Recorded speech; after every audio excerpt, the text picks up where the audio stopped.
The Supreme Court issued a 5-4 emergency order that instantly sent shock waves across the country. No hearing, no full briefing, no extended argument, just a sudden intervention from the highest court in America that immediately changed the direction of a major national dispute. Legal observers, state officials, and federal agencies all woke up scrambling because this wasn't just any order. This was the kind of ruling that flips the playing field overnight, leaving everyone asking the same question: what happens next? And the truth is, what comes next may reshape constitutional boundaries for years. The emergency order came down in a way that felt almost surgical, precise, abrupt, and powerful.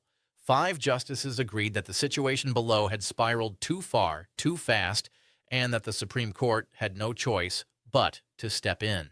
4 justices, however, issued an immediate protest, warning that the court was bending its own rules, injecting itself into a fast-moving conflict and setting a precedent that could impact every state versus federal dispute going forward. But regardless of their frustrations, the majority won. And the moment the order became public, the legal landscape shifted nationwide. What made this moment even more explosive was the fact that this case wasn't just another routine legal disagreement. It involved core questions about state authority, federal power, constitutional responsibility, and whether states can take matters into their own hands when they believe the federal government is failing in its duty. For months, lower courts had been fighting over these issues, issuing temporary orders, blocking each other, and arguing over jurisdiction. And while the battle continued, states were acting on those rulings, implementing policies, enforcing new restrictions, and setting up protective measures they believed were justified. But all of that came crashing down once the Supreme Court stepped in. Overnight, everything states had been relying on was suddenly on hold. The emergency order effectively overrode the lower court's injunction, meaning federal agencies regained certain authorities they had lost. States that were celebrating small victories suddenly found themselves stripped of protections they believed were essential. Governors who had spent weeks pushing aggressive legal arguments suddenly had to rethink their strategy from scratch, and the public, already overwhelmed by national tension, was left wondering how something so significant could be changed so quickly with the stroke of a single emergency order. For the majority of the court, the reason was simple. They believed that the lower courts had overstepped. The justices argued that emergency conditions required immediate correction, and waiting months for a full appeal could cause more damage. But the 4 dissenters disagreed sharply, arguing that the court's majority was using emergency powers too casually, bypassing the normal process and potentially undermining the stability of the judicial system. They warned that this type of intervention, especially on such a contentious issue, would invite more political pressure, more rapid response decisions, and more legal chaos. But whether you agree with the dissent or not, the reality is that the order is in effect right now, and states have already begun responding. Some governors have vowed to continue their policies regardless of federal pressure, claiming constitutional self-defense. Others have argued that the Supreme Court's order confirms federal supremacy. Meanwhile, the federal government is now moving quickly to reassert the powers it regained through the ruling, directing agencies to resume operations that had been blocked or restricted just days earlier.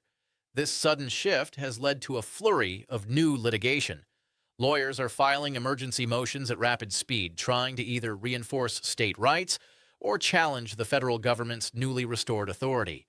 Some legal experts believe the Supreme Court's order opens the door for a much larger constitutional showdown.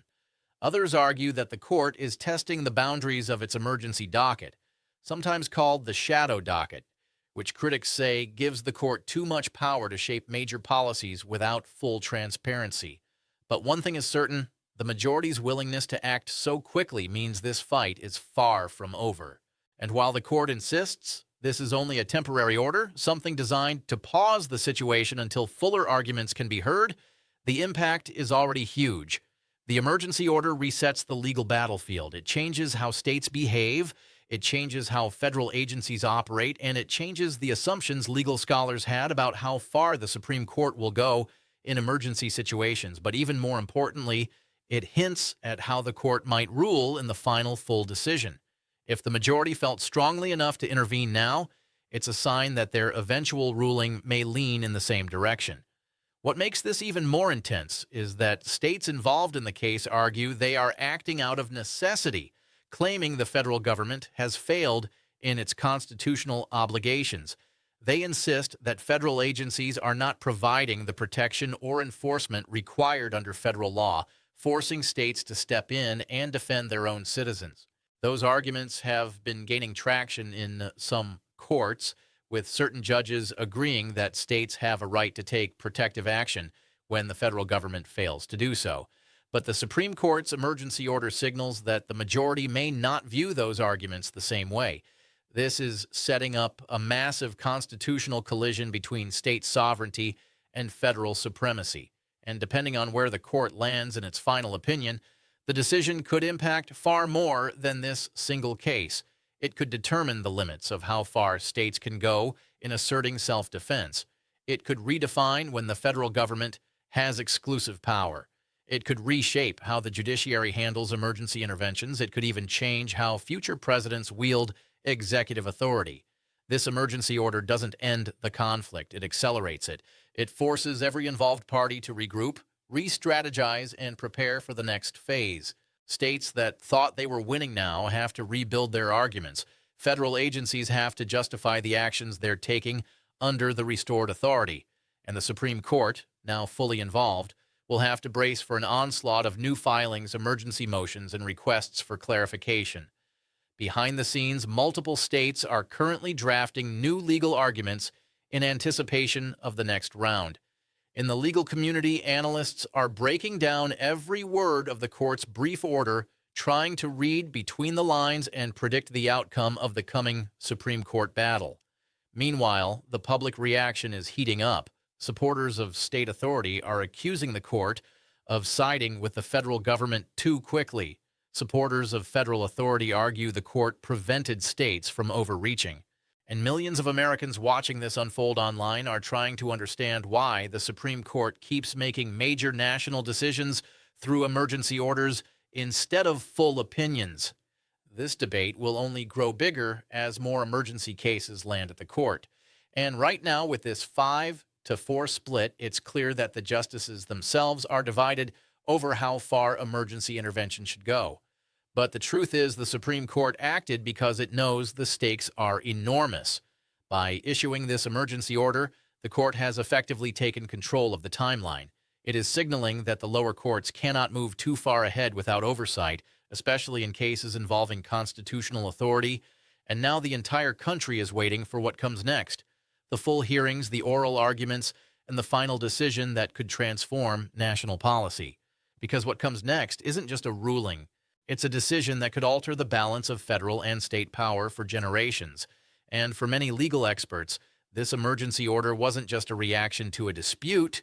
It was a preview, a warning, a sign that the Supreme Court is preparing to reshape the boundaries of authority in a way that will be felt in every state across the country. That's why this 5-4 emergency order exploded nationwide. And that's why what's coming next could truly change